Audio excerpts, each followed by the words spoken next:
Tax loss harvesting क्या होता है? टैक्स लॉस हार्वेस्टिंग और किस तरीके से आप इस कॉन्सेप्ट को यूज कर सकते हैं अपनी टैक्स लायबिलिटी कम करने के लिए। तो सबसे पहले हम समझते हैं कि टैक्स लॉस हार्वेस्टिंग होता क्या है और ये अभी इस फाइनेंशियल ईयर के हिसाब से हमारे लिए कैसे कंसर्न करता है।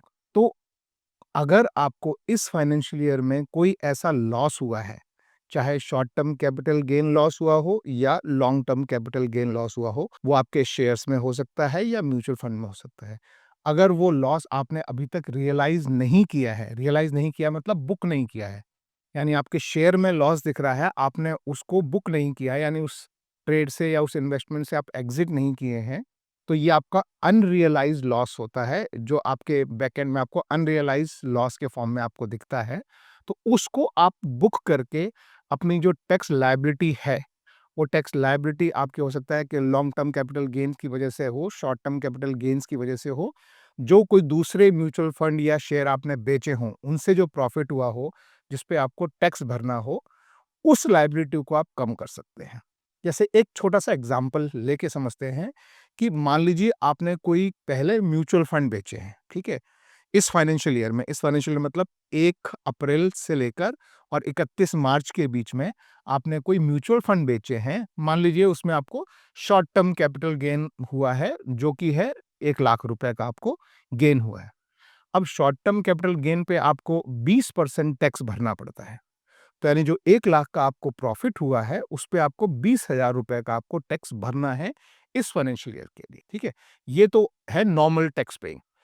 अब अगर आपके पास कोई ऐसे म्यूचुअल फंड है या ऐसे कोई शेयर है, जो कि अब पिछले आपको पता है कुछ महीनों से मार्केट गिर के नीचे आ गया है, तो अगर कोई ऐसे शेयर या म्यूचुअल फंड लॉस में है, तो आप उनसे एग्ज़िट करेंगे तो आपको लॉस होगा, राइट?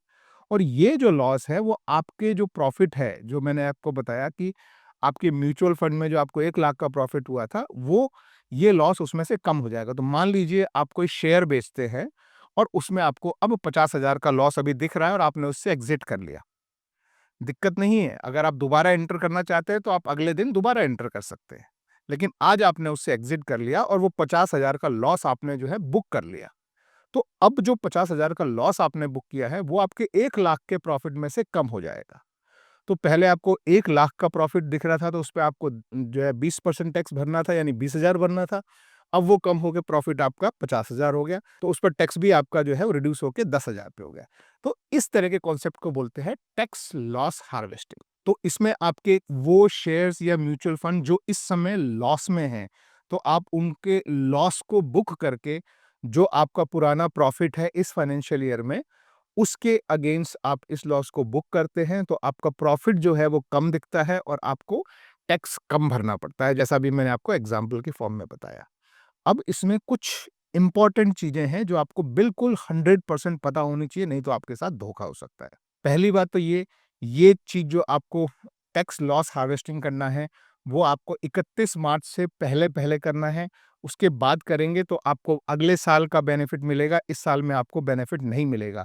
तो ये एक फाइनेंशियल ईयर के अंदर की बात होती है, यानी 1 अप्रैल से लेकर अगले साल के 31 मार्च के बीच में, वहाँ जो आपका प्रॉफ़िट हुआ है, उसके अगेंस्ट आप इस लॉस को बुक कर सकते हैं। और अगर आपको उस शेयर में बने रहना है, तो आप अगले दिन उसको दोबारा खरीद लीजिए। लेकिन ध्यान रखें, सेम दिन नहीं खरीदना है। अगर सेम दिन खरीदेंगे, तो आपका ट्रेड इंट्राडे माना जाएगा।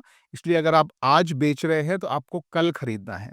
हमारे इंडियन सिस्टम में फीफो सिस्टम होता है, फर्स्ट इन फर्स्ट आउट। तो ध्यान रखना कि जो शेयर या जो म्यूचुअल फंड आपने पहले खरीदे हैं, वो पहले बिकेंगे। एग्ज़ाम्पल के लिए मान लीजिए कोई आपने एबीसी म्यूचुअल फंड खरीदा है और उसमें आप एसआईपी करते जा रहे हैं। अब अगर उसमें कुछ लॉस बुक कर रहे हैं, तो ऐसा ज़रूरी नहीं कि आपके जो लास्ट वाले हो सकता है लॉस में दिखा रहे हों, पहले वाले प्रॉफ़िट में हों। और अगर आप बेचने गए तो बिकेंगे पहले वाले ही, बाद वाले नहीं बिकेंगे। हमेशा जो पहले खरीदा है वो पहले बिकता है, ये ध्यान रखें। तो अगर आप एसआईपी करते हैं तो बिल्कुल ध्यान से देखें कि किस ट्रेड में आपकी किस एसआईपी की इंस्टॉलमेंट में प्रॉफ़िट है और किस में लॉस है। फिर उसको देख के समझ के अपना जो है टैक्स लॉस हार्वेस्टिंग करें। दूसरा इंपॉर्टेंट पॉइंट है कि अगर आपको लॉन्ग टर्म कैपिटल लॉस हो रहा है, लॉन्ग टर्म कैपिटल लॉस क्या होता है कि कोई ऐसे म्यूचुअल फंड या शेयर जो आपने 1 साल से ज़्यादा लंबे होल्ड किए हैं, उसमें अगर आप लॉस बुक करते हैं, तो वो सिर्फ़ लॉन्ग टर्म कैपिटल गेन्स के अगेंस्ट ही सेट ऑफ होगा, शॉर्ट टर्म कैपिटल गेन्स के अगेंस्ट सेट ऑफ नहीं होगा। ये सेकंड पॉइंट। थर्ड पॉइंट है, अगर आपको शॉर्ट टर्म कैपिटल लॉस हुआ, यानी किसी ऐसे शेयर या म्यूचुअल फंड में लॉस हो रहा है जो आपने 1 साल से कम होल्ड है, यानी आज जब आप ये वीडियो देख रहे हैं और आज आप बुक करना चाहते हैं, तो उसकी बाइंग डेट पिछले 365 दिन से कम हो। तो अगर शॉर्ट टर्म होल्डिंग है आपकी और उसमें आप लॉस बुक करते हैं, तो उस लॉस को आप अपने लॉन्ग टर्म कैपिटल गेन के प्रॉफिट के अगेंस्ट भी एडजस्ट कर सकते हैं और शॉर्ट टर्म कैपिटल गेन के अगेंस्ट भी कर सकते हैं। तो लॉन्ग टर्म कैपिटल लॉस को सिर्फ लॉन्ग टर्म से एडजस्ट होता है, short term capital loss short term capital gains के अगेंस्ट भी एडजस्ट होता है और लॉन्ग टर्म कैपिटल गेन्स के अगेंस्ट भी एडजस्ट हो सकता है। चौथा और आखिरी पॉइंट जो है वो और इम्पोर्टेंट है कि ये आपके जो लॉस आप बुक करेंगे वो शॉर्ट टर्म कैपिटल लॉस या लॉन्ग टर्म कैपिटल लॉस होगा, वो ना तो आपकी फ्यूचर्स एंड ऑप्शन की इनकम के अगेंस्ट एडजस्ट होता है, ना वो आपकी इंट्राडे इनकम के अगेंस्ट एडजस्ट होता है, ना आपको कोई डिविडेंड मिला हो उसके अगेंस्ट एडजस्ट होता है। तो ये ध्यान रखना। हो सकता है कि आपको एफएनओ में प्रॉफिट हुआ हो, इंट्राडे में प्रॉफिट हुआ हो या आपको डिविडेंड मिला हो, उसके अगेंस्ट ये लॉस एडजस्ट नहीं होता है। ये कैपिटल लॉसेस हैं, ये सिर्फ कैपिटल गेन्स के अगेंस्ट ही एडजस्ट होते हैं, जैसा कि मैंने आपको अभी समझाया। तो ये चीज़ आप ध्यान रखें। अगर आप ये एडजस्टमेंट करना चाहते हैं, तो मेरा सजेशन ये रहेगा कि आप 31 मार्च से एटलीस्ट 1 दिन पहले ये कर लें ताकि 31 मार्च तक आपका सेटलमेंट हो जाए। वैसे 31 मार्च को भी लोग खरीदते हैं, तो हमारी जो खरीदने और बेचने वाली डे ही मानी जाती है, लेकिन फिर भी मेरा सजेशन ये रहता है कि आप 1 दिन पहले जो भी आपको खरीदना बेचना है वो 1 दिन पहले आप कर लें, तो सेटलमेंट 31 तक आपका हो जाए।